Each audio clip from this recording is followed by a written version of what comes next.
Hola a todos y a todas. En este capítulo de hoy vamos a ver las integrales dobles. Al igual que en capítulos pasados hemos visto las integrales de línea, tanto sobre curvas abiertas como sobre curvas cerradas, pues las integrales dobles es el siguiente paso natural en el que poder extrapolar las integrales en una variable. Porque como ahora tenemos dominios de como mínimo R2 hacia arriba, ¿vale? Espacios de Rn generales, pues al igual que en las integrales de línea, a la hora de definir un intervalo sobre el que integrar, pues dicho intervalo no tenía por qué ser una línea recta, como en las integrales en una variable, sino que podría venir dado por una curva, ¿vale?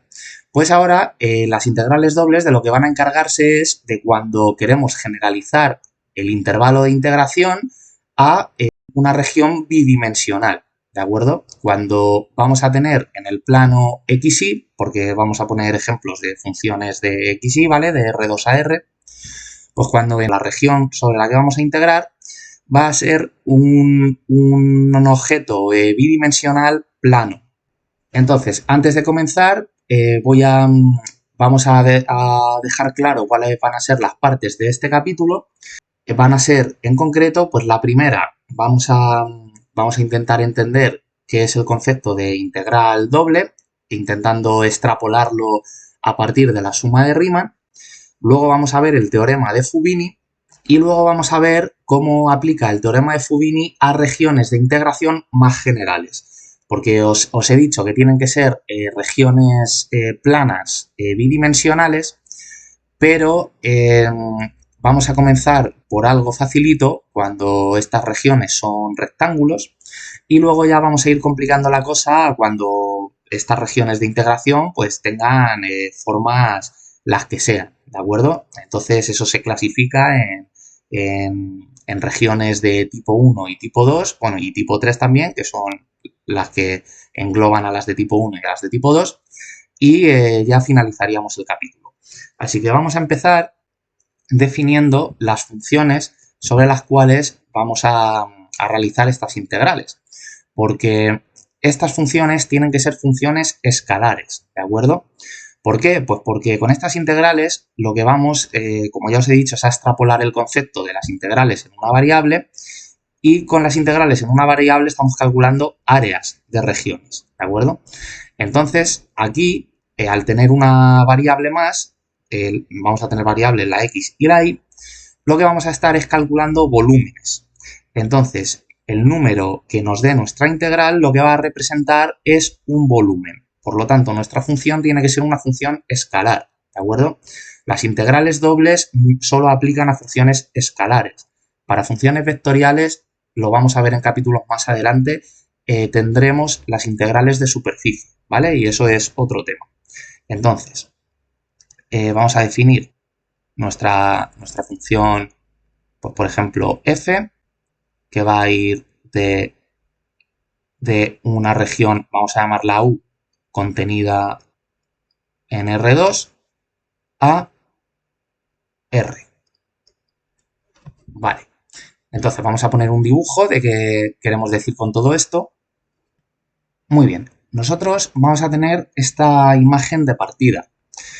Este dibujo corresponde al grafo de nuestra función, ¿de acuerdo? Si tenemos una función de R2 a R, pues el grafo de nuestra función, o sea, la superficie que representa, vive en R3, donde cada punto de la superficie tiene como coordenadas el punto X y el punto Y del espacio de dominio que al evaluarlo en la función f nos da como imagen la coordenada z.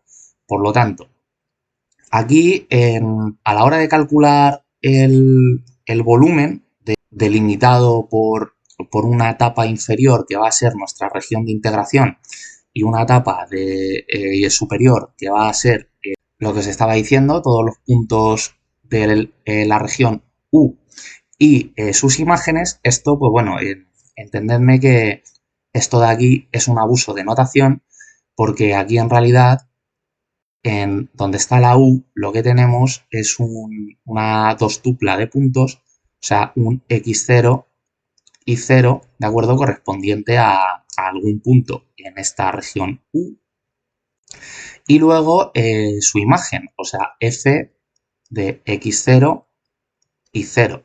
Lo que pasa que, bueno, para generalizarlo a los infinitos puntos que forman la tapa superior, esta de color rosa, pues se abusa de la notación y se pone así.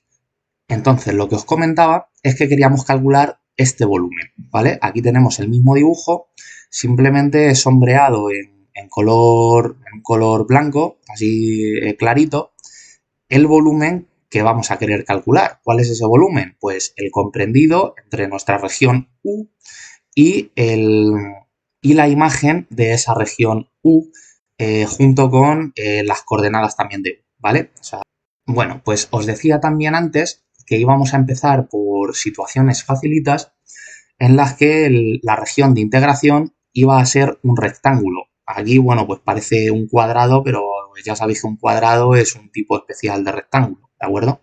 Pero es muy importante que esto sea así porque las integrales dobles que vamos a definir ahora al inicio del capítulo solo pueden realizarse en el caso de que los intervalos de integración, tanto en x como en y, sean líneas rectas, ¿vale? Y eso pues delimita un rectángulo. O en este caso pues tiene como vértices la región U, el punto A, el punto B, el punto C y el punto D, ¿vale? Para regiones en las que, por ejemplo, que estén delimitadas por curvas o que sean otro tipo de objetos, eso lo vamos a ver en la parte final de este capítulo, ¿vale? Así que lo siguiente que debemos hacer es definir nuestra región U. Entonces, como hemos dicho que es un rectángulo, pues U deberemos, o sea, bueno, U al ser un conjunto, pues tendremos que definirlo abriendo unas llaves y U va a ser el producto cartesiano de un intervalo en x que diremos que, pues como este rectángulo va en x de A a B, también va de C a D, pero bueno, tenemos que escoger uno de los dos, eso da igual, entonces pues vamos a coger el de A a B. Por lo tanto, tendremos x en A, x en B, producto cartesiano con un intervalo en y. Pues y va de B a D, o también va de A a C, pero bueno, vamos a coger de B a D. Entonces, y en B y en D. Vale, cerramos el intervalo y el conjunto. Ok, pues ahora a continuación lo que vamos a hacer es intentar extrapolar mediante la suma de Riemann lo que es el concepto de integral en una variable a dos variables. Así que vamos con ello y vamos a dibujar pues el caso de una variable para refrescar en qué consiste todo esto de la suma de Riemann. Bueno, la suma de Riemann, la idea es cuando tenemos una función de una variable que lo que representa es una curva en el plano xy, es coger un intervalo de esa curva, como va a ser el intervalo AB en el eje X, y trocearlo, ¿de acuerdo? Entonces, para ello vamos a decir que vamos a definir lo que van a ser unos incrementos en X como B menos A entre N. Por lo tanto, el intervalo AB lo vamos a trocear en N partes, donde cada una de ellas pues va a medir incremento de X. O sea, esto significará que tendremos aquí un montón de trocitos a lo largo de este intervalo, donde cada uno de ellos medirá incremento de X. Entonces, el siguiente paso es, como nosotros queremos calcular este área, el área comprendida bajo la curva en el intervalo AB, pues es decir que nosotros conocemos que el área de un rectángulo es base por altura. Por lo tanto, la base ya la tenemos. Son los trocitos en los que hemos partido el intervalo AB. Por lo tanto, la base va a ser incremento de X. ¿Cuál va a ser la altura? Bueno, pues lo que tendremos que hacer es venirnos a cada uno de esos trocitos de base y ver qué altura, evaluándolo en la función, le corresponde. Donde, bueno, aquí no lo he puesto, pero está ahí está definida como una función de x, más concretamente la función es esta curva, ¿vale? Entonces, aquí tendremos una serie de rectángulos. Voy a ponerlos un poco gruesos, pero esto tenéis que entender que lo que nos interesa es hacerlos cuanto más pequeños posibles, ¿de acuerdo? Más que nada para intentar que esta parte del rectángulo que sobresale por fuera de la curva, en la cual nosotros no va a ser un excedente de área a la hora de medir, pues sea lo más pequeña posible, ¿de acuerdo? Entonces, si nosotros aquí queremos calcular el área de esta región, por ejemplo, de este primer triangulito, pues nosotros lo que diremos es que la base es esta de aquí, es incremento de x. Vamos a ponerlo por aquí. Esto es un incremento de x, ¿vale? ¿Y cuánto mide la función? Bueno, pues la función tendremos que tomarla en este punto de aquí, que como os he dicho, pues vamos a tener entonces en el rectángulo un excedente de área dado por esta parte, pero bueno, eso ahora no os preocupéis que lo vamos a solucionar. Entonces, en este punto de aquí, ¿cuánto vale nuestra función?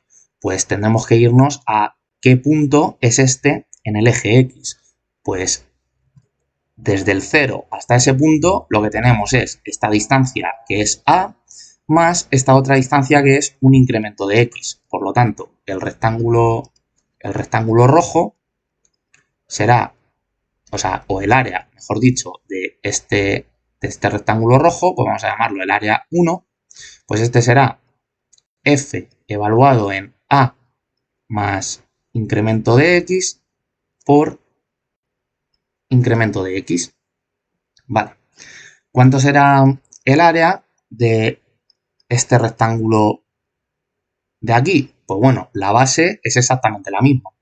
La base es incremento de x también, pero ¿cuánto vale el valor en x que tenemos, en el que tenemos que evaluar la función para que nos dé este punto de aquí?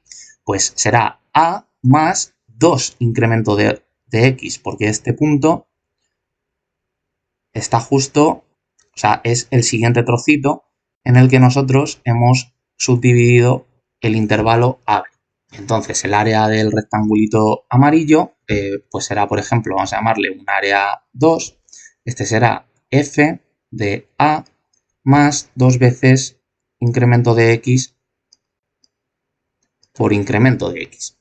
Por lo tanto, ya vamos pillando el hilo de cómo generalizar esto a, pues, por ejemplo, decir que el área del último rectángulo, por ejemplo, esta de aquí, pues vamos a ponerla de color rosa.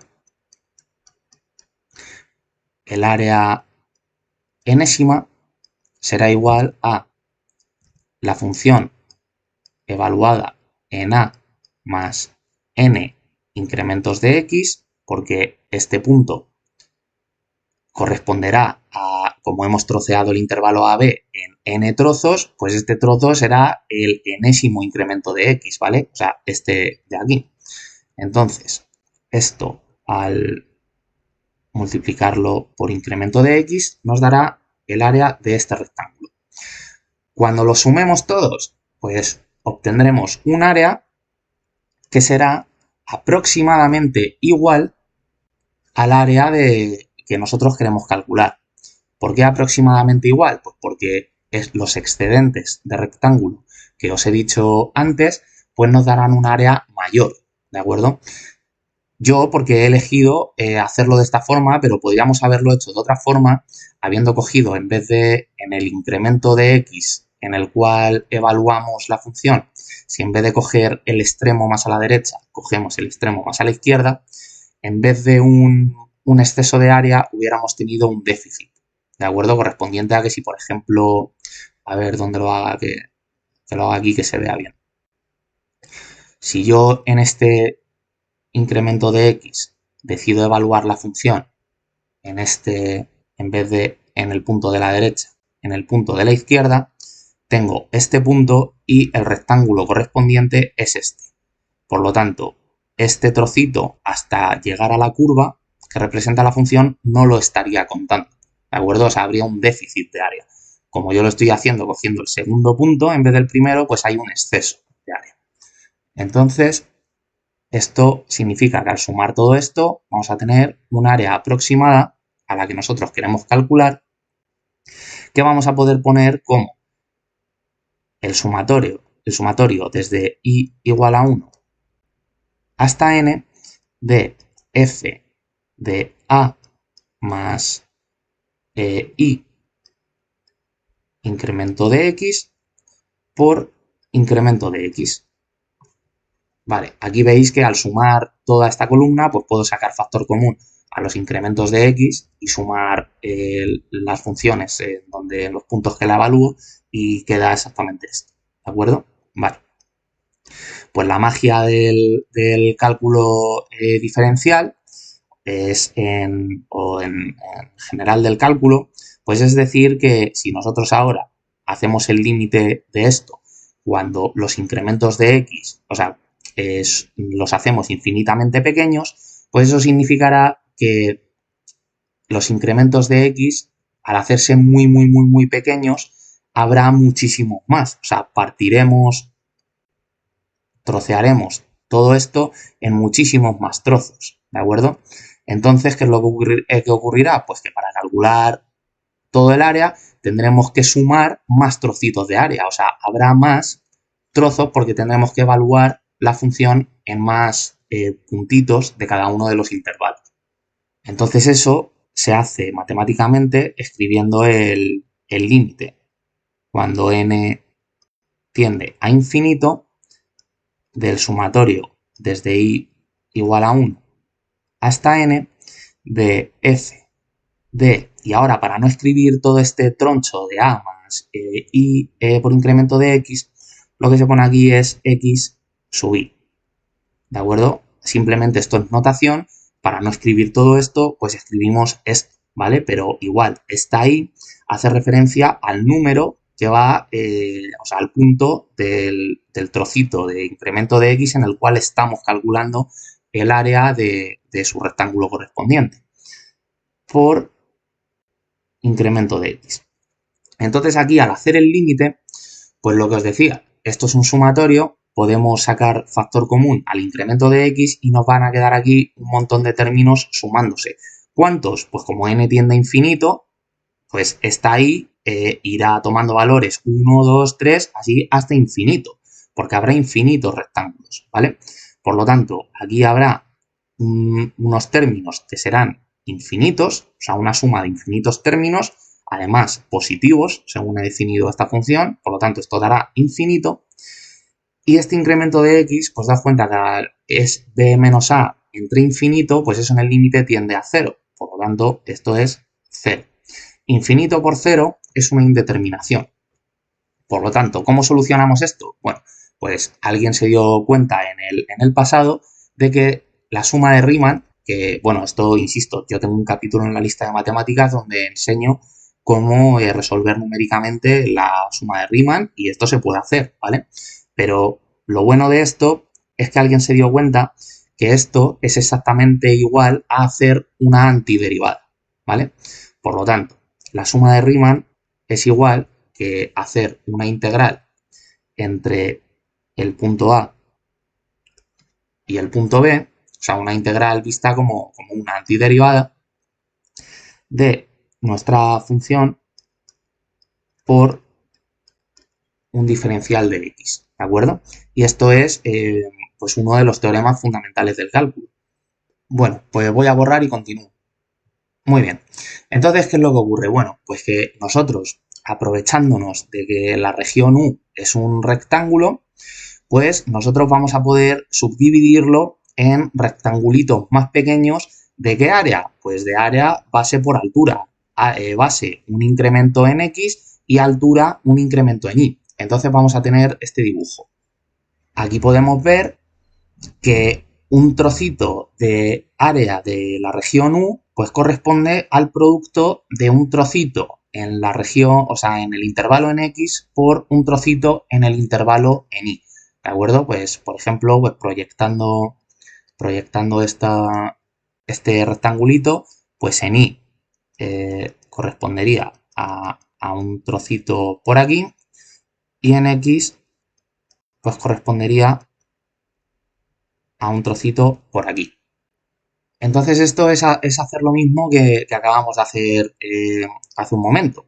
Es decir, pues bueno, o sea, al dividir, podemos dividir el intervalo en X en n incrementos de X, pues podemos decir que definimos incremento de X como pues el intervalo en X va de XA a XB, pues esto será XB menos XA entre n, y el incremento en Y pues lo definiremos como Y va de IB a ID, pues por lo tanto ID menos I en B, dividido también entre en n trozos, ¿vale? Entonces aquí pues lo que cogeremos será dentro de este rectangulito pues el punto más lejano en el intervalo, en el trocito, en el incremento de X y el más lejano también en el incremento de Y, por lo tanto ese sería este punto de aquí que corresponde a este. Entonces, este, a ver, lo estoy haciendo bien, sí. Entonces, pues por ejemplo, este punto de aquí sería el que nosotros evaluaríamos en la función para, al multiplicar el número que nos dé la función evaluada en este punto por un incremento en X y un incremento en Y, obtener este volumen que yo os he dibujado pues correspondiente a uno que tiene como base este trocito de región U y como tapa pues el trocito de la región de color rosa que yo he dibujado antes, ¿vale? Entonces eso se traduce en que el volumen de uno de estos paralelepípedos o como se diga, pues será, vamos a ponerlo con la letra V, pues será un volumen sub I, que será la función evaluada en XA más I. Y bueno, a ver, esto dejadme que en vez de poner aquí una I, para que no haya confusión con los índices que voy a poner, pues ponga una K, ¿vale? Entonces, cada volumen infinitesimal de estos de aquí, como esta torrecita, será la función evaluada en XA más I incremento de X, eso en la primera coordenada, aquí I en A más J incremento de Y por incremento de X incremento de Y. ¿Por qué pongo XA e IA? Bueno, pues porque al igual que en el ejemplo de antes de una variable, pues nuestra región de integración no empieza en el punto 0, 0, sino que empieza aquí en el punto A. Por lo tanto, tiene un recorrido aquí en el eje X, que es XA, y tiene aquí otro recorrido en el eje Y, que será IA, ¿de acuerdo? Entonces, cada punto que nosotros le demos de esta región, pues tenemos que contar que tenemos que sumarle estas cantidades iniciales en ambas coordenadas a la hora de evaluar en la función. Y otra pregunta que puede surgir es por qué utilizo un subíndice Y para la X y un subíndice J para la Y. Bueno, pues esto es más que nada porque el que nosotros vayamos avanzando rectangulitos en la dirección del eje X no implica que también tengamos que avanzarla en la dirección del eje Y, ¿de acuerdo? O sea, yo podría venirme por aquí y seguir calculando más trocitos de área y estos trocitos de área tendrían la misma altura en Y, ¿de acuerdo? Sin embargo, en X sí que nos estamos moviendo, ¿vale? Entonces, es por eso. Bueno, entonces ahora, para calcular una aproximación del volumen total, pues esto es lo mismo que hemos hecho antes.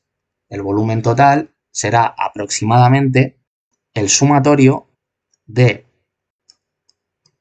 uno para el eje X con índice Y desde 1 hasta n, porque en n son en los trozos en los que hemos repartido este sumatorio, y otro para la i. La i, el sumatorio va con índice j, pues desde 1 hasta n también, ¿vale?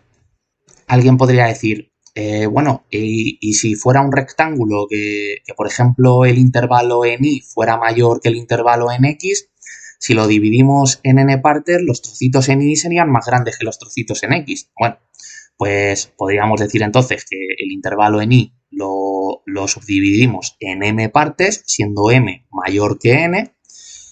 Entonces aquí pues ponemos hasta m, pero esto va a dar igual porque luego vamos a hacer un límite y nos vamos a llevar tanto n como m al infinito, ¿vale? Así que entonces estos incrementos pues van a tender a cero igualmente y esto pues da igual, ¿vale? Entonces estos dos sumatorios pues van aplicando a la función, que ahora vamos a hacer lo mismo de antes para no escribir todo este troncho, pues vamos a llamar a toda esta primera coordenada x sub y y a toda esta segunda coordenada y sub j. Entonces esto va multiplicado por incremento de x, incremento de y, y ahora para calcular el volumen de verdad, pues lo único que tenemos que hacer es el límite, como hemos hecho antes en la suma de Riemann. Entonces en el caso aquí, pues que he llamado n y m en los trocitos que he dividido los intervalos en x y en y, pues entonces, bueno, se pone un límite donde nos llevamos n a infinito y m también nos lo llevamos a infinito, ¿vale? Entonces aquí pues tenemos y igual a 1 hasta n, j igual a 1 hasta m de la función en xy y j, incremento de x, incremento de y. Entonces, como esto es una suma de Riemann, claramente, y es coherente porque, repito, podemos hacer esto porque la región de integración, o sea, esta región que es U, es un rectángulo y el área de un rectángulo o de trocitos de rectángulo, pues es base por altura, ¿vale? Si esto tuviera otra forma, no podríamos hacer esto, ¿vale? Esto queda restringido a regiones de integración que son rectángulos. Ahora, un poquito más adelante en el capítulo, pues vamos a ver cómo ir complicando esto. Vale, pues entonces esto es una suma de Riemann que nosotros sabemos pues que es una integral. Entonces, en y, pues va de x, en x va de xa a xb, por lo tanto, la integral correspondiente a x va de xa a xb, y en y, pues vamos de ib a y en d. Ahora ya hacemos continuo el dominio de la función x y por dx y dy. Y esto, pues bueno, también podemos generalizarlo un poco más para, imaginaos que tuviéramos una función de más variables, pues para no estar escribiendo el de x, de y, de z, todas las variables que haya, y aquí igual en el argumento de la función, pues esto lo que hacemos es, voy a hacer un copy-paste para no perder tiempo en escribir los colorines en los límites de la integral, pues aquí ponemos, bueno, y de hecho hubiera dado igual porque ahora no voy a poner los límites, no me he dado cuenta. Entonces aquí ponemos f de x vector por un diferencial de área, porque al final pues el de x por dy es un diferencial de trocito de área de u, ¿de acuerdo? O sea, esto es de a. Y esta integral, pues lo que decimos es que está hecha sobre la región U, porque ya nos lo marcan aquí los límites y es como nosotros también hemos definido nuestra región. Bueno, pues esto, que es cierto, es una primera idea para nosotros tener un esquema mental de cómo se integra en más variables cuando la región de integración ya es un objeto bidimensional, ¿vale? Y no una curva, como vimos en las integrales de línea. Entonces, ahora lo que nos preguntamos es, vale, todo esto está muy bien, pero ¿cómo integramos, o sea, cómo operamos esta integral doble? Bueno, pues de eso se va a encargar de contestarnos el teorema de Fubini, que va a ser lo que vamos a ver ahora mismo.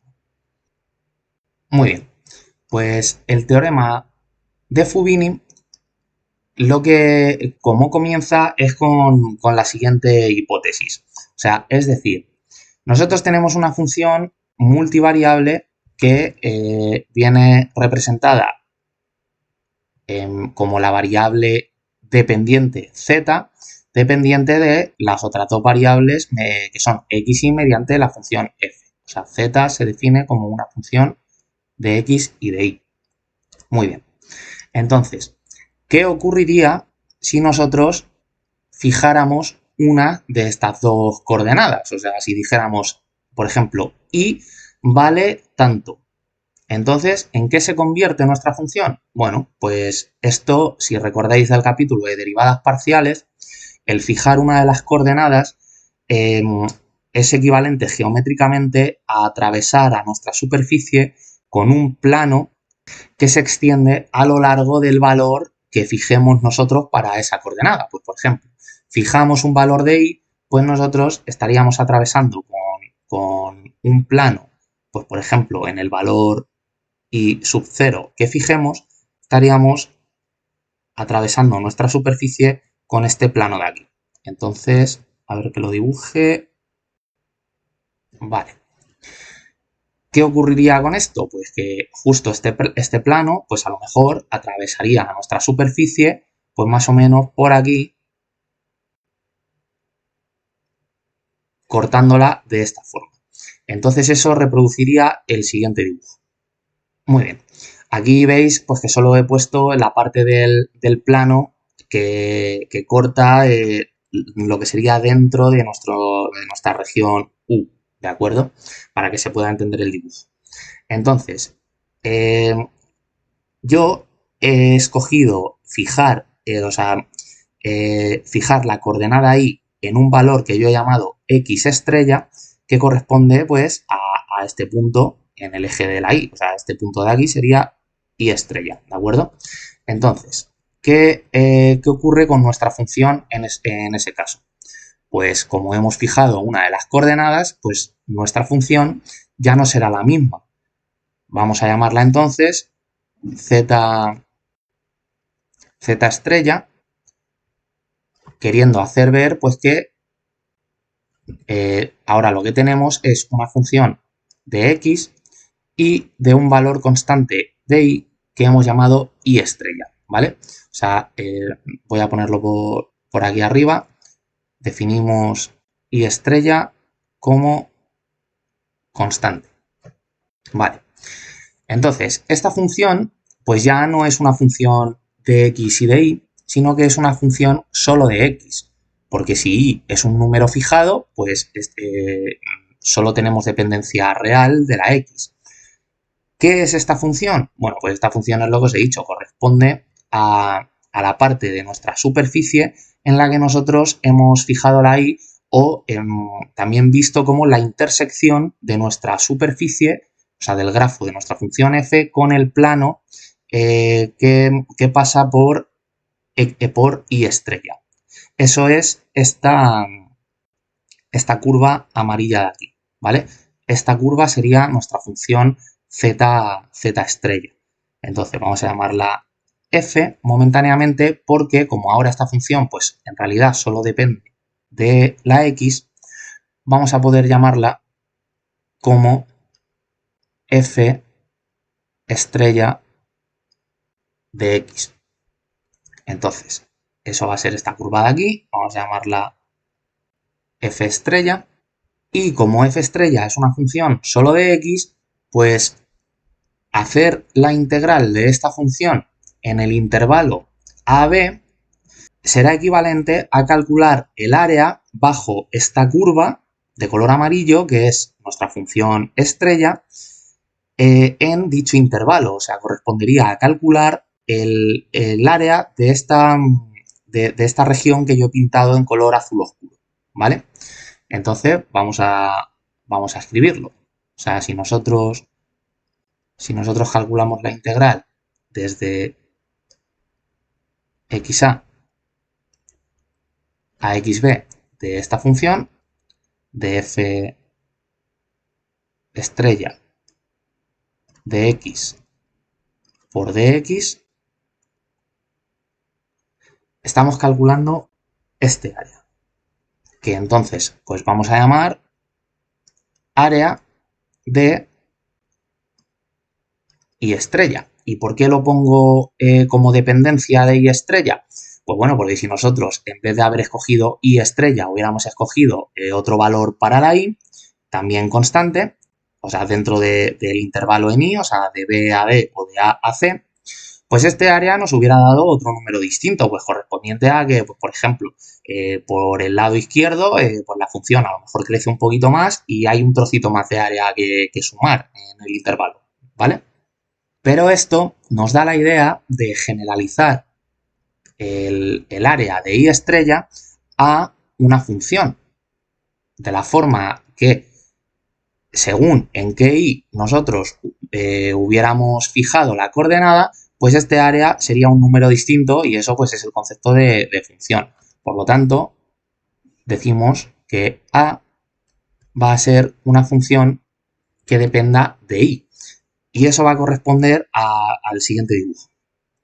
Vale, aquí veis pues que he dibujado varias áreas correspondientes a varios valores de y que previamente nosotros podríamos haber fijado en nuestra función, ¿vale? Entonces, ahora la historia es en decir, como tenemos una función que lo que nos está dando son la superficie de cada rebanada bidimensional del volumen que nosotros queremos calcular, pues nosotros podemos decir que si multiplicamos a cada una de estas áreas por un incremento a lo largo de la coordenada y, o sea, coger y decir como de b a d es el intervalo en y, pues decir que este área de aquí en medio, por ejemplo, si yo lo multiplico por un trocito de incremento en y, pues lo que estaré calculando es una especie de rebanada, pero en vez de ser bidimensional, pues tendría un grosor muy pequeñito, ¿no? Entonces, aquí se nos vuelve a presentar una oportunidad en la cual volver a aplicar la suma de Riemann. Si sumamos esos infinitos, si sumamos todas esas rebanadas extremadamente pequeñas o infinitas cuando nos lo llevemos al límite, pues entonces calcularemos el volumen de esta región. Bueno, pues eso va a ser lo que vamos a hacer. O sea, nosotros diremos que el volumen que nosotros queremos calcular, ya voy a hacer directamente la suma de Riemann para no entretenerme con cálculos previos, ¿vale? Porque ya lo hemos hecho, ya lo hemos visto despacito antes. Entonces, esto será el límite cuando n tienda a infinito de el sumatorio desde i igual a 1 hasta n de nuestros trocitos de área, o sea, de las áreas de i, y vamos a poner un subíndice i, donde este subíndice i hace referencia a como antes hemos visto en la suma de Riemann, ¿vale? O sea, como en i, pues si escogemos el intervalo BD, pues partimos del punto B. Por lo tanto, esta i sub i lo que es i en B más i veces, más tantas veces, según en qué punto evaluemos, el incremento en i, ¿vale? Lo que pasa es que ponemos i sub i pues para no escribir todo esto. Entonces, esto lo multiplicamos por el incremento en i, que sigue siendo, lo he borrado antes, pero el incremento en i, bueno, dejadme que lo ponga por aquí, el incremento en i sigue siendo y en D menos y en B partido de n, ¿vale? Entonces esto es una suma de Riemann, pues podremos ponerlo como la integral desde y en B hasta y en C de nuestra función a integrar, que ahora pues la variable la hacemos continua, ¿vale? O sea, será el área que depende de la coordenada y por un diferencial de y. Pero nosotros ya sabemos que es esta función, o sea, el área de y.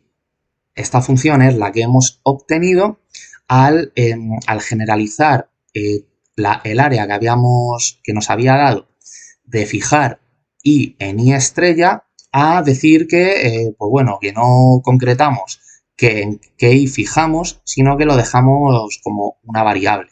Por lo tanto, este área sub i, pues lo que será es esta misma integral. Voy a hacer un copia-pega para no tardar en escribir en colorines, de ya no f estrella, sino de f. Porque cuando dejamos y como una variable, pues la función es f.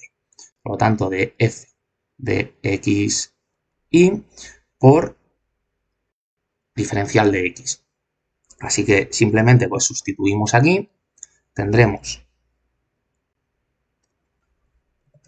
esta integral, abrimos un paréntesis porque lo que tenemos aquí dentro pues es esta otra de aquí. Tendremos la integral de f de x por dx entre xa y xb, cerramos paréntesis y esto por d. Entonces aquí ya el teorema de Fubini nos está diciendo cómo realizar esta integral, que es algo que no nos había quedado muy claro por el método anterior.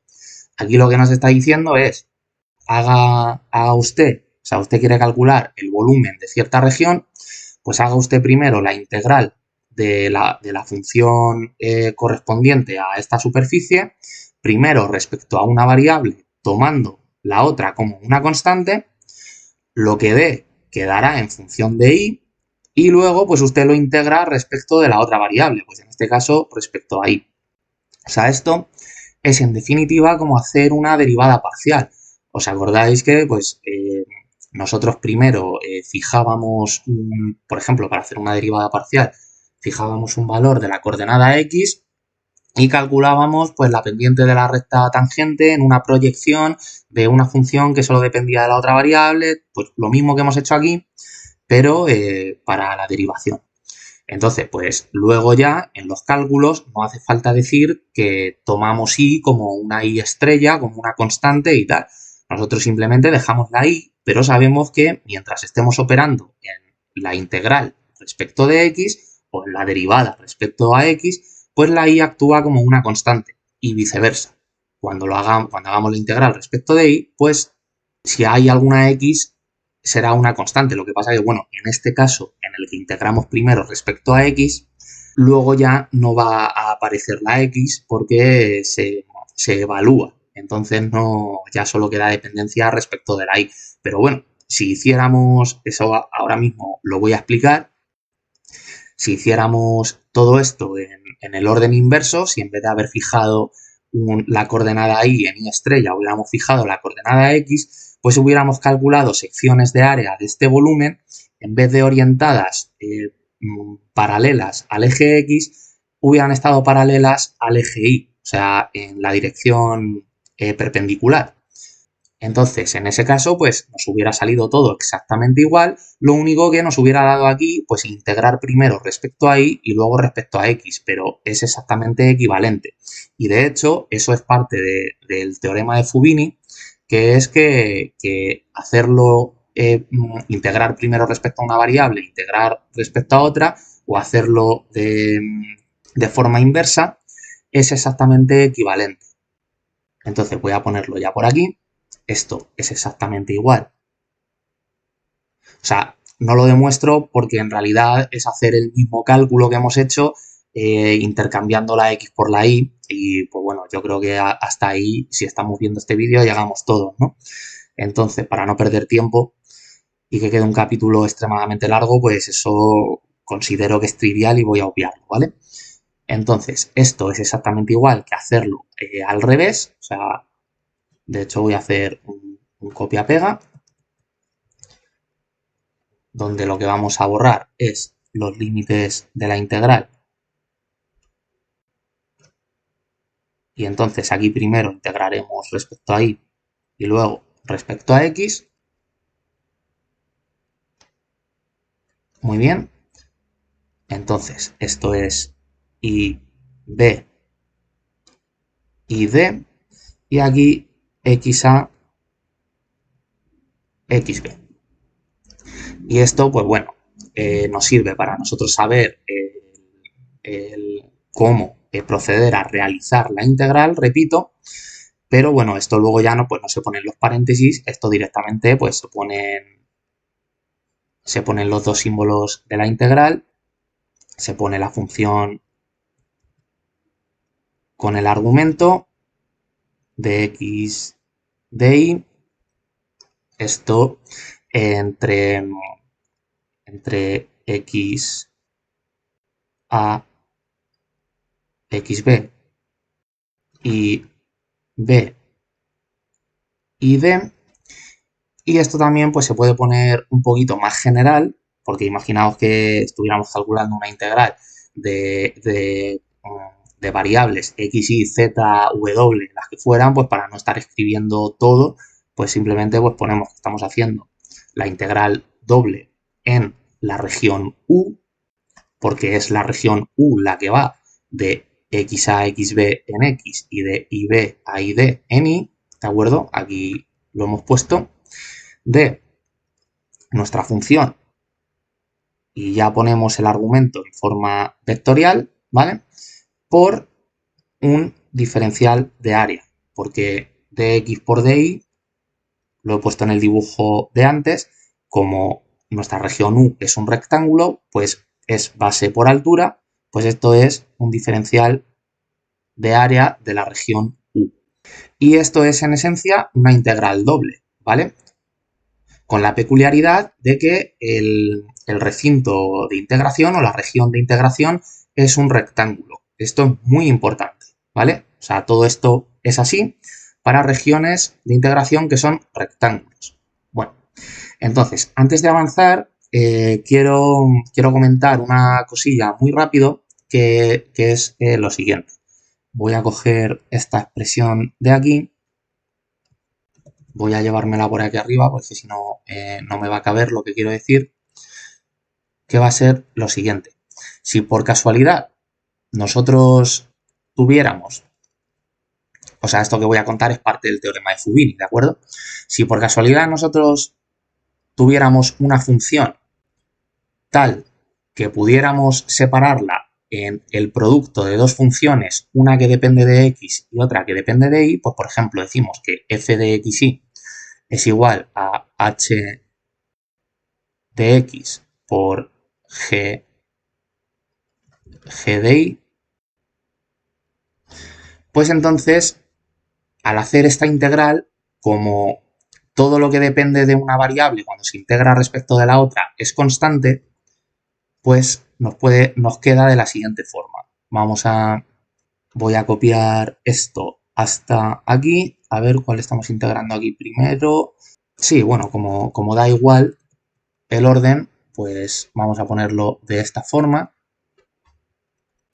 Entonces, aquí tendríamos, en vez de f de xy, tendríamos h de x por g de y, y todo esto pues primero aquí estamos integrando respecto a y, cierro el paréntesis y lo que d lo integramos respecto a x, pues aquí en la integral respecto de y, como todo lo que dependa de x se toma como constante, pues h de x puede salir fuera de la integral. Entonces, podemos hacer esto. Vamos a Vamos a borrar esto por aquí y nos traemos esto un poco por acá. Y aquí pues ponemos h de x. Vale. Entonces, podemos reorganizar todos estos términos diciendo que, pues como aquí ya tenemos la integral de lo que depende de y a ojos de la integral respecto a x, esto es constante y viceversa también, pues podemos traernos este diferencial de x aquí, a este lado, y entonces tenemos esto. Nos queda que tenemos aquí la integral respecto a x de h de x por dx y aquí multiplicando la integral respecto a y por la función que depende de y. O sea, que en el caso en el que tengamos la suerte de que nuestra función podamos separarla en un producto de dos funciones de esta forma, hacer una integral doble es hacer el producto de dos integrales, una con la función que depende de x multiplicado por otra de la función que depende de y. Y esto, pues bueno, para que no se quede así muy en el aire, pues voy a poner un ejemplo que va a ser la integral gaussiana. Entonces, dejadme que borre todo este desarrollo de cómo hacer una integral doble, porque ando justito de sitio y aparte pues ya vamos a ver en el ejemplo este que voy a poner pues cómo se hace una. Así que imaginaos que tenemos una integral que vamos a llamar y esta integral es la integral de menos infinito a más infinito de e elevado a menos x al cuadrado por diferencial de x. Vale. Entonces, ¿cómo se resuelve esta integral? Bueno, pues hay que aplicar esta parte del teorema de Fubini, porque resulta que si yo defino otra integral que va a ser exactamente esta misma, lo único que cambiando la x por una y, pues yo puedo llamarla también y, porque si yo hago esto, a ver, vamos a hacer un copia-pega, vale. Si yo hago esto, cambio la x por una y, en realidad la variable de integración es muda. Y cuando yo integre y luego evalúe, pues da igual qué variable haya escogido, que no va a aparecer. Por lo tanto, esta integral es exactamente igual a esta otra. Así que si yo las multiplico, pues resulta que yo puedo tener la integral elevada al cuadrado. ¿Y eso qué va a ser? Bueno, pues tendremos una integral que depende de x y otra multiplicado por otra integral que depende de y.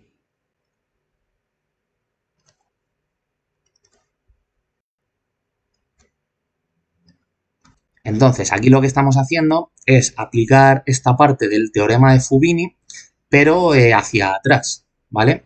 Nosotros estamos en esta parte, pues queremos ir a esta otra. Entonces, como esto es este producto de integrales, podemos transformarlo en una integral doble.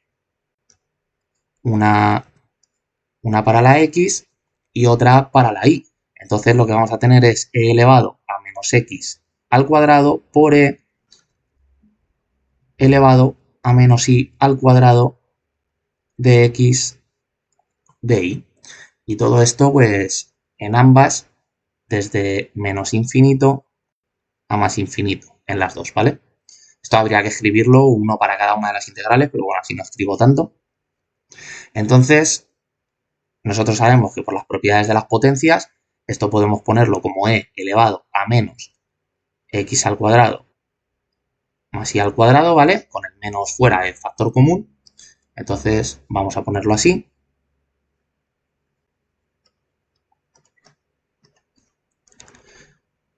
E elevado a menos x al cuadrado más y al cuadrado. Y esta es nuestra integral doble de una función que depende de x y de y, que podemos separarla en dos integrales, una de una función que depende solo de x por la integral de una función que solo depende de y. ¿Vale? Repito, esto es este teorema, pero al revés, en el sentido contrario a como nosotros lo hemos deducido. Entonces aquí pues ya solo tenemos que hacer un cambio a coordenadas polares. Nosotros sabemos que x es r coseno de teta y es r seno de teta. Si elevamos al cuadrado x, elevamos al cuadrado y lo sumamos, sacamos r al cuadrado de factor común y queda coseno cuadrado más seno cuadrado, que eso es 1. Por lo tanto, lo que tenemos es que x al cuadrado más y al cuadrado es r al cuadrado. Entonces, esto queda una doble integral elevado a menos r al cuadrado. Y recordad que cuando hacemos un cambio de variable, por el teorema del cambio de variable, hay que multiplicar por el jacobiano de la composición de funciones que representa hacer este cambio de variable. Entonces, el jacobiano de esto de aquí ya no me paro a hacerlo, porque imagino que habéis visto el capítulo en esta lista de reproducción. El jacobiano es r. Entonces, ahora cambiamos el de x y el de y pues por las coordenadas polares, que son de r y de teta. Por lo tanto, los límites de integración, pues como en coordenadas cartesianas iba de menos infinito a más infinito, abarcando todo R2, pues para que en coordenadas polares abarque todo R2 también, pues la coordenada radial tiene que ir de 0 a más infinito y la coordenada angular, esa está acotada, esa va de 0 a 2pi. Vale, entonces, en principio ya tendríamos la integral. Entonces, ¿qué ocurre aquí? Bueno, pues que, a ver, vamos a venirnos por aquí abajo. Entonces, aquí directamente podemos integrar la coordenada angular, pues porque daos cuenta que aquí esto ya es una integral doble como las que yo he definido. O sea, aquí lo que tenemos es una doble integral de una función en coordenadas polares de r y de teta por de r y de teta, ¿de acuerdo? Donde esta r la he metido dentro de aquí y lo he llamado f de r y teta, ¿de acuerdo? Lo que pasa que resulta pues que esta función en concreto pues no depende de teta. Por lo tanto, ¿cómo integramos de teta? Pues como hemos visto anteriormente, lo tomamos como constante respecto a la integral en r. Entonces aquí pues podemos poner esto perfectamente como la integral de teta y la integral de f de r por dr e integramos esta parte. Así que la integral de 0 a 2pi de d teta pues es 2pi menos 0, o sea, 2pi. Así que esto nos queda por aquí y nos queda la integral de r por e elevado a menos r al cuadrado de r. Vale, todo esto entre 0 e infinito. Aquí el cálculo que acabo de hacer, esto pues bueno, hemos visto en el teorema de Fubini que lo he borrado, pero bueno, voy a volverlo a copiar, ¿vale? O sea, teníamos esto de aquí abajo, da igual integrar primero en un orden que en otro, ¿de acuerdo? O sea, primero respecto a y, luego respecto a x, que primero respecto a x y luego respecto a y. Y generalmente pues se suele adoptar como notación, se prescinde de luego en la práctica de estos paréntesis. O sea, esto ya, pues bueno, cuando estéis hartos de hacer integrales dobles os va a dar igual una notación que otra, pero bueno, esto es pues para ayudar al principio cuando no se tiene mucha experiencia. Y lo que se sobreentiende es que la integral que se hace primero, una vez lo tenemos puesto así, es la integral que está puesta como en el interior del sándwich. O sea, veis que aquí nosotros tenemos la integral respecto a y en el centro y está como en un sándwich que tiene de tapas la integral respecto de x. Entonces, se entiende que primero nosotros hacemos esta integral y luego la otra. Y eso es notación simplemente para nosotros ayudarnos, ¿vale? Bueno, esto lo voy a borrar porque sería lo mismo, pero en el interior del sándwich la integral respecto de x.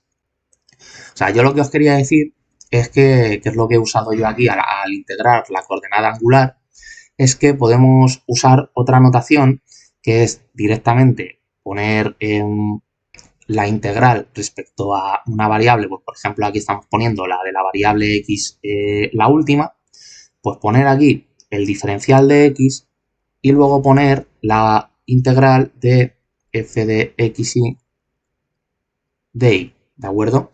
Entonces aquí estamos diciendo exactamente lo mismo. O sea, lo único que, a ver, pongo los límites, x a xb y b y d. Aquí estamos diciendo con esta notación lo mismo. Hacemos primero esta integral y luego entra esta otra integral como si fuera un operador con el dx puesto por aquí delante, pues para nosotros no perdernos, porque pues eso, en el caso de dos variables, pues tenemos que estar muy distraídos para perder el orden, pero cuando ya tenemos más variables, pues sí que si la integral es complicada, se nos puede ir la cabeza. Entonces, eso es lo que he hecho aquí. Es otro tipo de notación. He integrado primero, como además está la función en este caso, aquí no dependía de una de las coordenadas, pues directamente he hecho esta integral por un lado y ahora voy con la otra. Vale, pues volviendo aquí a la integral gaussiana, si nosotros multiplicamos aquí por menos 2 y también dividimos entonces fuera, ponemos un signo menos y dividimos por menos 2, pues resulta que, bueno, aquí se nos cancelarían estos doses y menos 2r resulta que es la derivada respecto a r de esta función exponencial, porque aquí lo que tenemos es e elevado a una función que depende de r. Entonces, si nosotros resulta que tenemos por aquí la derivada de esa función r multiplicando a todo esto, pues ya sabemos que la integral de esto de aquí que no se me olvide el dr, pues esto es e elevado a la función evaluado en los límites que tenga, ¿de acuerdo? Así que veis que una integral que en un inicio se podría haber hecho imposible, con esta técnica pues nos ha sido coser y cantar. Entonces aquí tenemos, nos queda menos pi. Al hacer la integral de esto entonces hemos dicho que queda e elevado a menos r al cuadrado y todo esto pues tenemos que evaluarlo entre 0 e infinito. Vale. Entonces, en el siguiente paso tenemos menos pi, abrimos corchetes, elevado a menos infinito al cuadrado menos e elevado a menos 0 al cuadrado. Vale. Entonces, en el límite, o sea, menos infinito, infinito al cuadrado es infinito, y e elevado a menos infinito en el límite es 0, ¿de acuerdo? Por lo tanto, esto de aquí va a 0 y luego e elevado a 0 al cuadrado es 0 y menos por 0 sigue siendo 0 y aquí tenemos e elevado a 0. Por lo tanto, esto de aquí da 1. Así que, pero que no se nos olvide que este menos va con este 1 de aquí. Por lo tanto, tenemos menos pi multiplicado a menos 1 y eso nos ha dado pi. Pero pi no es el resultado de esta integral porque nosotros estamos calculando la integral elevado al cuadrado. Por lo tanto, si i al cuadrado es pi, pues esto significa que nuestra integral lo que es raíz de pi, que es lo que resulta la integral gaussiana, ¿de acuerdo? Bueno, pues ya con esto habríamos acabado la primera parte del capítulo. Vamos a pasar ahora a lo que os comentaba de qué ocurre cuando en vez de tener regiones de integración que son rectángulos, pues tenemos otro tipo de regiones más complicadas, ¿vale? Bueno, pues vais a ver que aplicando el teorema de Fubini vamos a dar solución a este problema, así que vamos a ponernos con ello. Bueno, pues continuamos exponiendo lo siguiente. A las regiones donde podemos aplicar directamente el teorema de Fubini, y obtener una solución analítica se les llama regiones elementales, ¿de acuerdo? Entonces, la más fácil es la que acabamos de ver, que son cuando esta región es un rectángulo, pero existen otro tipo de regiones. En concreto, existen regiones de 3 tipos, ya donde aumentamos la dificultad. Entonces, vamos a comenzar por ver las de tipo 1. Las regiones de tipo 1 consisten en lo siguiente. Aquí lo que veis es que tenemos una región U, que yo he puesto aquí en el plano XY, pero bueno, entended que afuera de la pantalla, por aquí, saldría el eje Z y nosotros esta región lo que nos está diciendo es la zona donde nosotros vamos a integrar otra función, ¿vale? Esta función f que tenemos por aquí arriba. Entonces, aquí lo que tenemos es el primer caso de, pues eso, de una región no trivial, que no es un rectángulo, y vemos que en esta región U el intervalo en X es el mismo en toda ella, o sea, no varía, sin embargo, el intervalo en Y va cambiando. ¿Por qué? Pues porque tenemos como extremo superior de nuestra región una función de X y en el extremo inferior otra función de X. Así que vamos a definir primero estas dos funciones. Vamos a definir phi1 y phi2 como funciones que van de R a R, que tenemos que definir continuas. Esto es muy importante, continuas en el intervalo en X, o sea, en AB cerrado, con phi sub 1 de X menor o igual que phi sub 2 de X para todo X perteneciente a este intervalo. Vale. Y ahora vamos a pasar a definir ya la región U con esto y ahora traducimos un poco todas estas matemáticas. La región U será entonces todos los puntos, o sea, esto será el conjunto de todos los puntos X, Y que pertenecen a R2, tales que X pertenece al intervalo AB e Y está comprendido entre estas dos funciones, phi1 como límite inferior y phi2 como límite superior. Vale. Aquí una cosa a comentar es que aquí veis que he puesto que estas dos funciones pueden ser iguales. Puede utilizar el símbolo menor o igual, ¿vale? Eso lo que quiere decir es que yo puedo tener una región que esté aquí el punto A, aquí el punto B, y que tenga una curva de A a B por aquí arriba que yo llame phi2 de X y que tenga otra curva que vaya por aquí debajo y que esta sea phi1 de X. Entonces, esto sigue cumpliendo que es una región de tipo 1 porque el intervalo en X es constante, ese no cambia, pero resulta que en estos dos puntos, pues tanto en el punto A como en el punto B, pues phi1 es igual a phi2 y aquí igual. Phi1 es igual a phi2. Por lo tanto, como puede pasar esta situación, pues por eso se pone aquí el menor o igual, ¿de acuerdo? Y repito, que quede muy claro, las regiones de tipo 1 lo que tienen es que el intervalo en X es constante. O sea, si os dais cuenta, tanto la curva phi2 como phi1 no abarcan más allá de B en X por la derecha ni de A en X por la izquierda. Tienen estas dos barreras, por decirlo de alguna forma, haciendo tope en la región. ¿de acuerdo?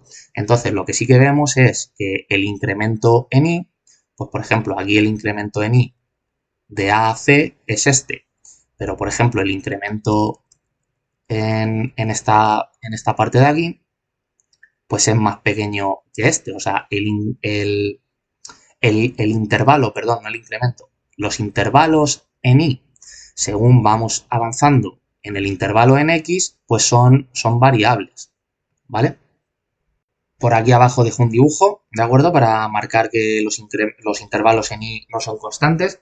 Entonces, aquí si quisiéramos calcular la integral doble, pues tendríamos lo siguiente. Tendríamos la integral de una función, la que fuera, de x y de y, diferencial de x, diferencial de y, y como hemos visto que el intervalo en x es constante, o sea, no abarca más allá de a hacia la izquierda ni de b hacia la derecha, pues entonces tenemos claro que respecto a x, eh, voy a ponerlo por aquí, aunque en realidad aquí entonces si pongo la x en esta integral tendría que cambiar el orden de estos dos, pero bueno, que eso repito que es notación, ¿vale?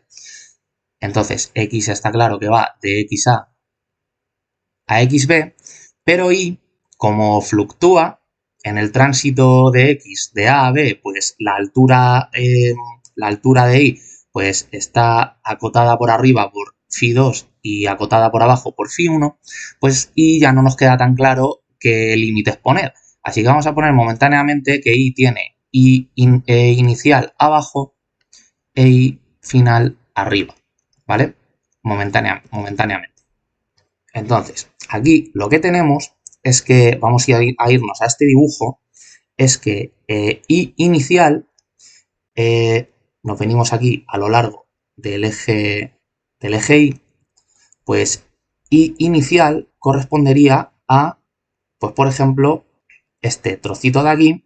No nos queda muy claro si desde el punto A o desde el punto B, ¿vale? Pero bueno, vamos a ponerlo más o menos así de momento. Y final por aquí. O sea, este es i inicial, esto es i final. Vale. Pues lo que nos queda claro es que i inicial va a venir dado en el tránsito en x del punto A al punto B. O sea, esto va a venir dado de A a B. E i final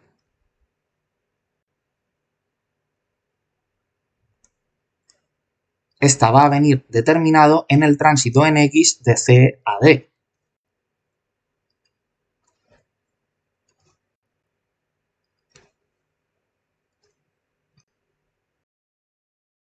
Muy bien, entonces, lo que nosotros sabemos es que en el tránsito de C a D en X, pues los valores que va tomando la Y vienen dados por la función phi2 de X. O sea que aquí la Y, los valores de Y son iguales a esta función. Y en el tránsito de A a B en X, pues los valores que va tomando la Y vienen dados por phi1 de X.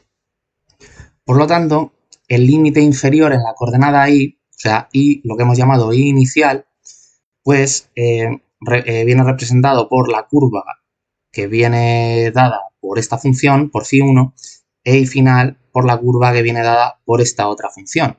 Entonces, lo que nosotros hacemos, que no se nos tiene que romper la cabeza tampoco para ello, pues es decir que esta función viene como límite inferior en la coordenada y, porque al final sigue dependiendo de x y tiene que cumplir que el límite inferior sea menor al límite superior y cumple que phi1 es menor a phi2, ¿de acuerdo?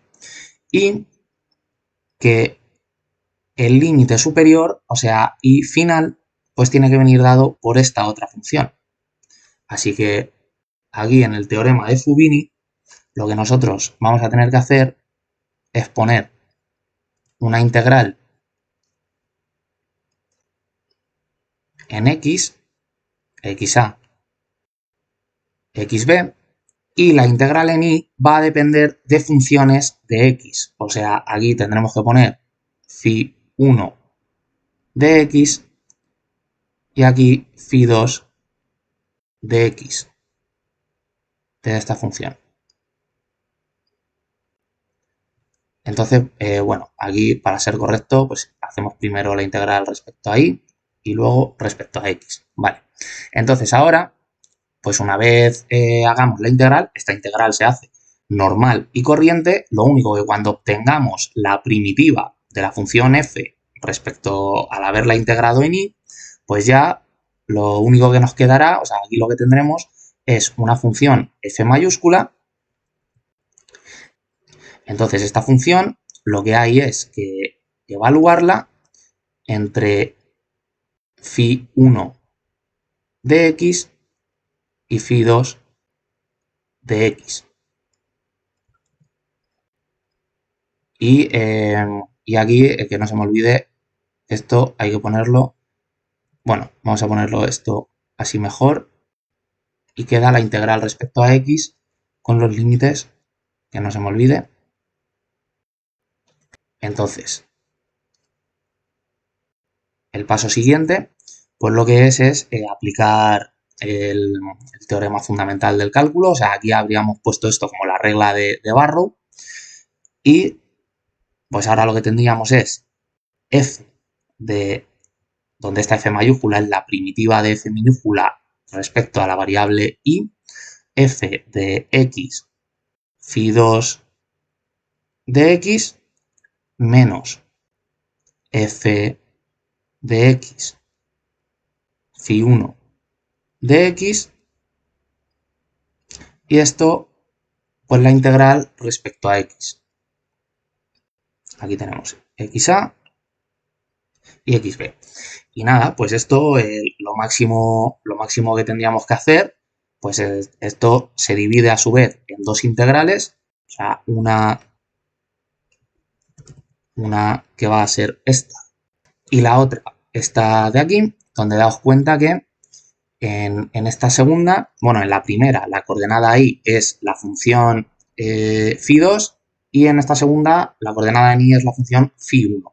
Entonces ahora a su vez ya, pues aquí calculamos la primitiva de esta función f respecto de x y luego ya evaluamos en x. Lo que pasa es que, claro, daos cuenta que cuando hemos evaluado en y, hemos evaluado en límites que eran una función. Ahora, al evaluar en x, estos límites son números. Por lo tanto, ya la integral lo que nos va a dar es un número, ¿de acuerdo? Ya no extiendo el teorema fundamental del cálculo en estas integrales, ¿de acuerdo? Porque ya no, además ya no se me ocurre con qué letra llamarla, pero bueno, esto pues se hace la integral y igual, regla de Barrow, se hace la diferencia entre los límites y punto. Bueno, pues vamos a pasar ahora a las regiones de tipo 2.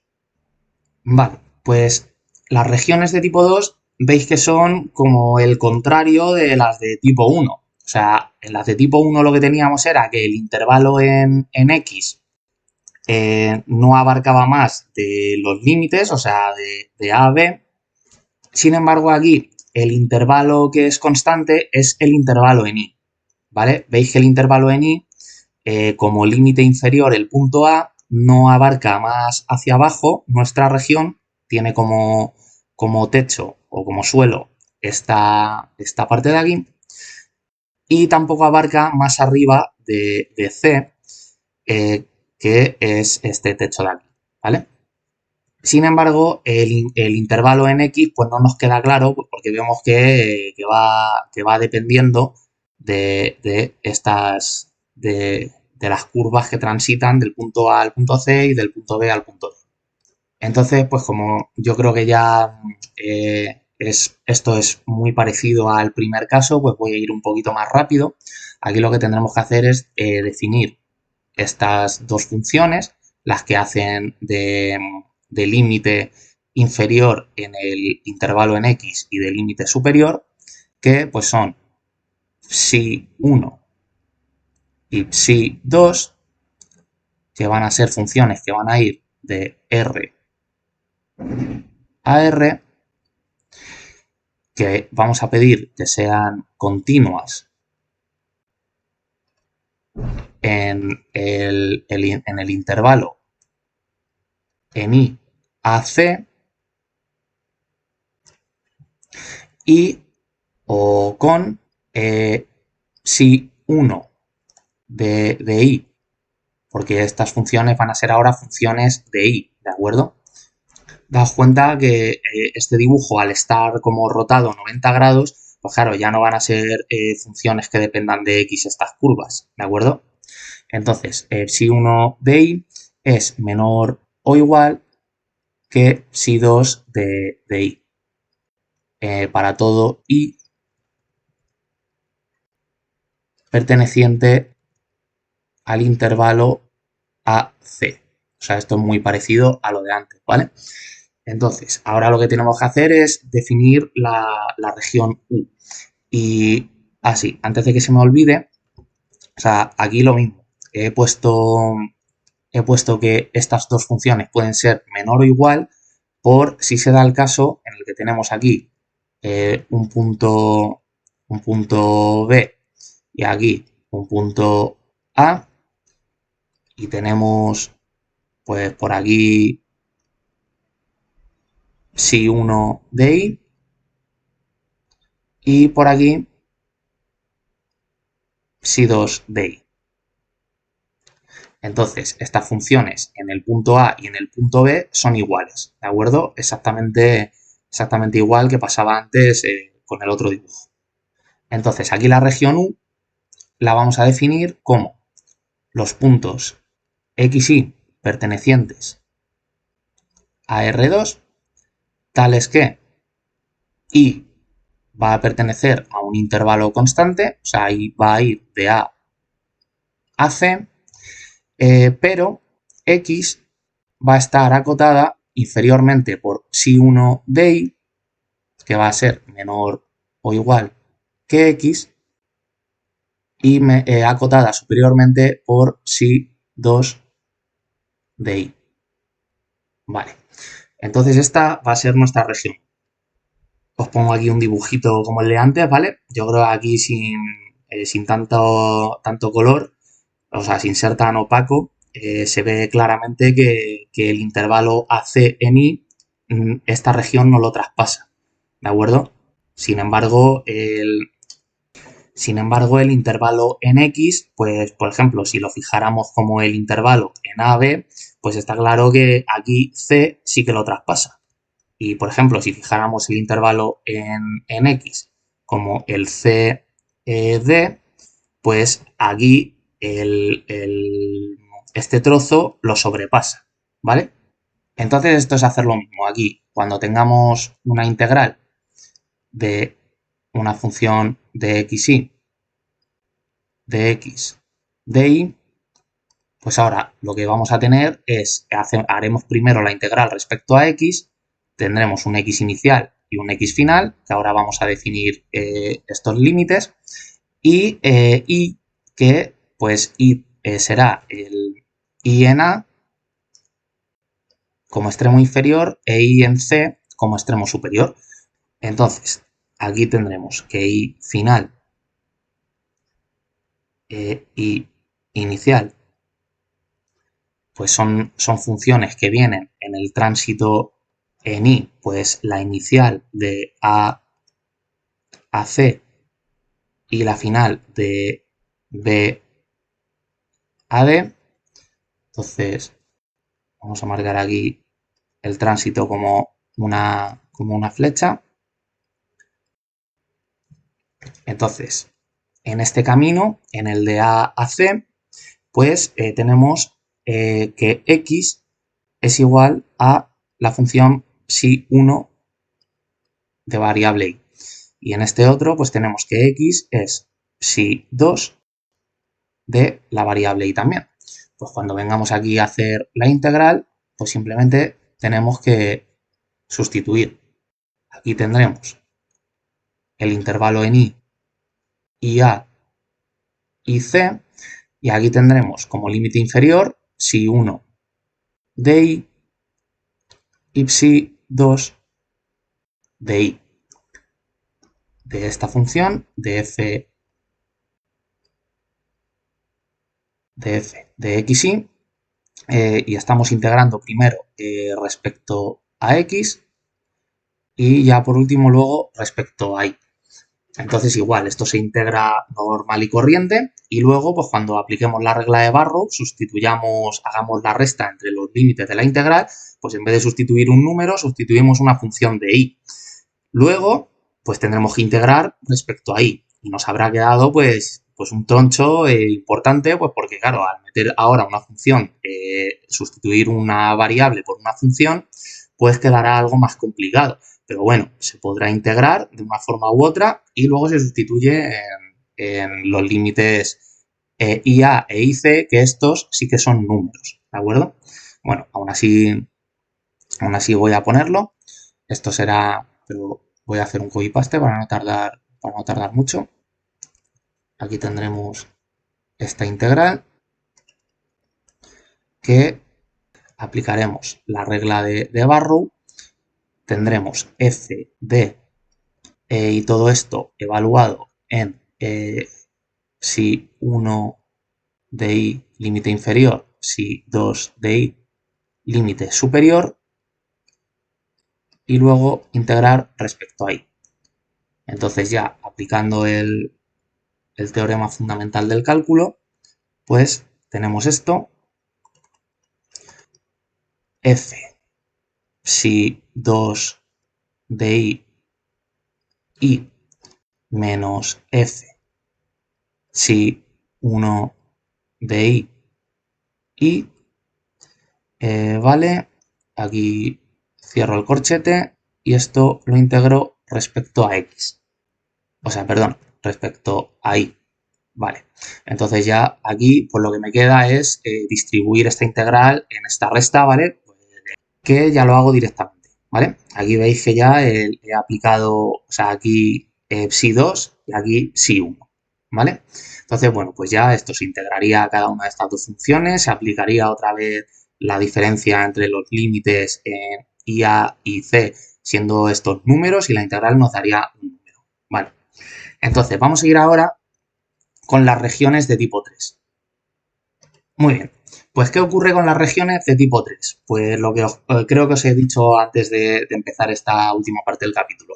Las regiones de tipo 3 podemos entenderlas como regiones de tipo 1 y de tipo 2 simultáneamente, ¿de acuerdo?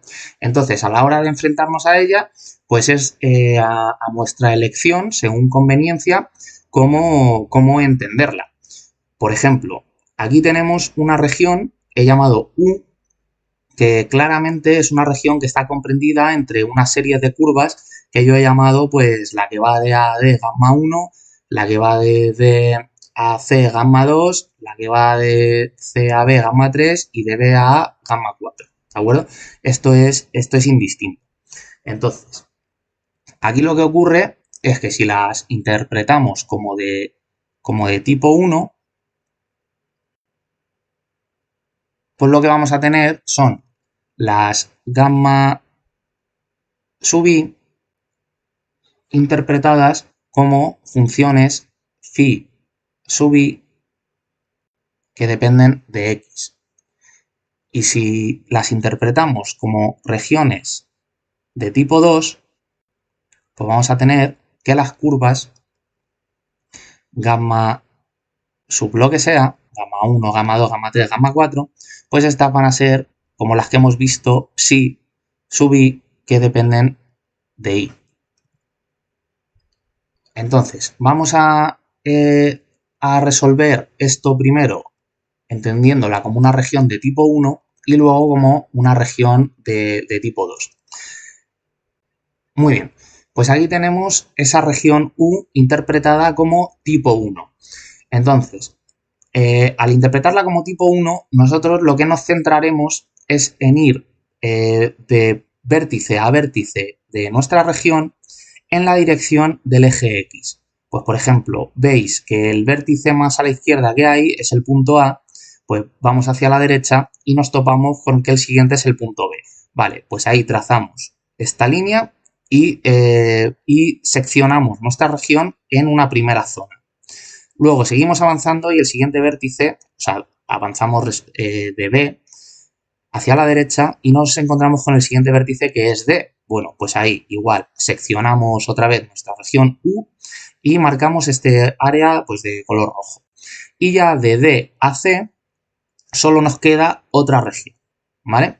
Entonces, a la hora de hacer esta integral, pues lo que nosotros tendremos es una integral doble de f de xy diferencial de x diferencial de y en la región U, pues nosotros vamos a poder dividir esta integral doble en otras tantas. ¿Cómo lo vamos a hacer? Bueno, pues haremos primero una en x de a a b, o sea, tendremos una integral que va a ir de xa a xb, y entonces, pues por lo que acabamos de ver de cómo se integran estas regiones, significa que los límites en y tienen que ser funciones de x. Entonces, nos venimos aquí, como esta interpretación es de la región U como tipo 1, pues significa que las curvas gamma sub lo que sea van a ser funciones de x. Por lo tanto, en el tránsito de A a B, que es esta sección de color rosa que he pintado aquí, esta área que es parte de la región U, pues como límite superior, ¿qué curva tiene? Pues está claro que esta de aquí, o sea, gamma 4. De A a B, que sigue siendo hasta este punto de aquí, como límite inferior, ¿qué curva tiene? Pues la curva gamma 1. Por lo tanto, aquí como límite inferior pondremos gamma 1 de x, como límite superior gamma 4 de x. Y todo esto de nuestra función f de xy de x de y. Vale. Siguiente integral. Voy a hacer un copia-pega porque lo único que voy a necesitar es modificar los límites. Entonces, ya hemos abarcado la sección de la región U de color rosa, pues vamos con la de color rojo. Esa va en x de B a D. Por lo tanto, tendremos como límite inferior en x, xb, porque B está más a la izquierda en el eje X que D. Ponemos aquí xd. Y pues por lo tanto, los límites en y son funciones de x, pues habrá de ver. De B a D, como límite superior, estaríamos yéndonos por esta curva de aquí. Esta curva es gamma 3. Por lo tanto, límite superior, gamma 3 de x, y de B a D, como límite inferior, seguimos en gamma 1. Por lo tanto, aquí, gamma 1 de x. Y ya solo nos queda la última sección. Esta, pues igual, borramos los límites y en x nos estamos moviendo de D a C, por lo tanto, límite inferior xd, límite superior xd. Vale. De D a C por el límite inferior, pues nos estaríamos moviendo por esta curva de aquí, que es gamma 2. Por lo tanto, aquí gamma 2 de x. Y de D a C como límite superior sería esta curva, que es gamma 3. Por lo tanto, gamma 3 aquí. Y ya está. aquí habríamos acabado. Bueno, si queréis, en vez de gamma, podríamos haberlo llamado phi, ¿vale? Lo que yo quería era que entendierais que generalmente en un ejercicio no os van a poner el nombre de la curva, o sea, no os van a ayudar en deciros de qué forma tenéis vosotros que interpretar esta región, si o de tipo 1 o de tipo 2. ¿Por qué? Pues porque las curvas, las curvas gamma, son las que son. Entonces, interpretarlas como funciones de x o como funciones de y, pues lo que hará es que las phi sub i son las psi sub i inversas. Entonces, puede que si escogemos una o escogemos otra, el problema se nos haga muy complicado, o sea, se nos haga muy difícil integrar estas funciones luego, o que por un camino se nos haga más fácil. Entonces, claro, en un problema no van a decir si son de tipo phi o si son de tipo psi, ¿vale? Eso es algo pues que tendréis que ver vosotros y con la experiencia pues iréis cogiendo la práctica. Pero vamos, que en definitiva, que podríamos haber llamado a esta interpretación de tipo 1, pues en vez de con el nombre gamma, pues con el nombre phi, ¿vale? Bueno, pues vamos ahora a resolver esta integral doble interpretando esta región como de tipo 2. Vale, pues aquí es más de lo mismo. O sea, tendremos que coger que esta integral que nos dan en un inicio, pues ahora lo que tendremos es, ponemos aquí las dos integrales. Al interpretarla de tipo 2, pues lo que estamos es yéndonos, o sea, tomando como intervalo constante el intervalo en i, ¿de acuerdo? Entonces lo que tendremos es que seccionar nuestra región u en partes más pequeñas, pero a lo largo del eje y. Entonces, a lo largo del eje y, el punto que más abajo está es el punto D. Por lo tanto, tendremos que partir del punto D hacia arriba y el siguiente punto en el eje Y pues es el punto C, ¿de acuerdo? De D a C nos marcaría esta región de color rosa, luego de C a A nos marcaría esta región de color rojo y de A a B nos marcaría esta región de color naranja, ¿de acuerdo? Siendo obviamente pues I en D menor que I en C, menor que I en A y menor que I en B, ¿vale? Así que aquí la integral que primero tendremos que hacer es la integral en X porque será la que sustituiremos como luego como una función de Y. Así que aquí límite inferior y D, que es el primer punto, y luego el C, o sea, IC. Vale, entonces ahora interpretamos las gamma como funciones psi. Repito, pues podemos llamarla gamma, podemos llamarla psi, eso es indistinto, pero saber que cuando hacemos esto, de interpretar una región de tipo 3, pues las psi y las phi y las psi tienen una relación de que una es la función inversa de la otra, ¿de acuerdo? Entonces aquí, pues a ver, de D a C, como límite superior, pues esta sería la curva que acota esta región superiormente mirándolo respecto al eje Y. Y esta la que la acota inferiormente. Por lo tanto, límite superior gamma 2, límite inferior gamma 1. O sea, aquí gamma 2 de Y, aquí gamma 1 de Y, de nuestra función. De X de Y, vale.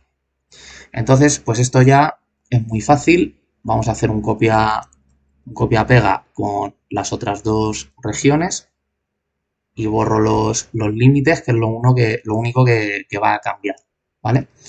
Así que borramos aquí en la segunda región y borramos aquí en la tercera región, ¿vale? Entonces, la región de color rojo pues va de C a A, por lo tanto en I irá IC y A, ¿vale?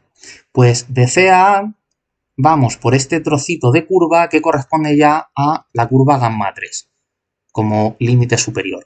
Entonces, tened en cuenta que ahora en I los límites superiores son los que están aquí, las curvas que están más a la derecha, y las inferiores las que están más a la izquierda, ¿de acuerdo? ¿Por qué? Ya lo hemos visto antes, porque estas curvas que son funciones de x, pues si 1 de x era menor, o sea, perdón, si 1 de y es menor o igual que x, menor o igual que psi 2 de y. O sea, x está siempre comprendido acotado entre estas dos curvas, ¿de acuerdo? Por lo tanto, como pues, más o menos los intervalos en x oscilan así, a grosso modo, más o menos, en estas zonas de aquí, pues las que están más por aquí a la derecha son las psi 2, o sea, son las superiores. O sea, en los límites superiores, y las de aquí más a la izquierda, los límites inferiores. Vale, entonces hemos visto que aquí por el límite superior de C a A vamos por gamma 3 en Y, y por aquí vamos todavía por gamma 1. Vale, gamma 1 de Y. Y la última pues es de A a B, y A y B. Como límite superior vamos por gamma 3 y por el inferior por gamma 4. Vale, y aquí gamma 3. Y esto pues ya estaría. Resolver estas integrales y sustituir en la primera integración en los límites pues la función correspondiente, y luego en la segunda integración los números que son los límites ya pues, en la primera en x y en la segunda en y. Entonces, nada, ya pues no hay más de lo que hablar más irrelevante de las integrales dobles. Esto pues nada, es ir acostumbrándose a que a según la región que tengamos. Pues obviamente las que son rectángulos pues son las más fáciles, pero luego ya pues es tener claro si son de tipo 1, si son de tipo 2 o si son de tipo 3, y si en el caso de que sean de tipo 3, pues ver de qué forma interpretarlas para que nos queden integrales sencillas de resolver y no muy complicadas. Así que nada, ya no tengo más que comentar en este capítulo, espero que lo hayáis entendido y nos vemos en el siguiente.